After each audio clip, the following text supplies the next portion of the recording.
Hey friends, if you encounter this issue where Ryzen master driver is not installed properly on Windows, then please watch this video. We have the solution mentioned on the AMD forum itself, and the solution is to delete the two associated registry keys. So search for registry editor in the Windows search bar and open the registry editor. Now go to HKey local machine, system, control set 001 and services.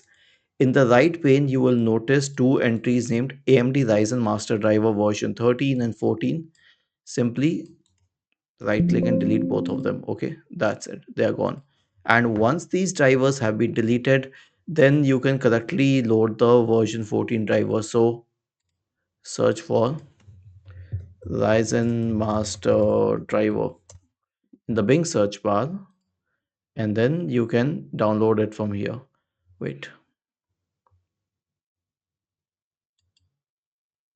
you can download it from here for Windows and then simply click on open and it will install it on your system. Was this helpful? If yes, then please subscribe to the channel, and if not, then let us know in the comment section of the video on how we could help you further.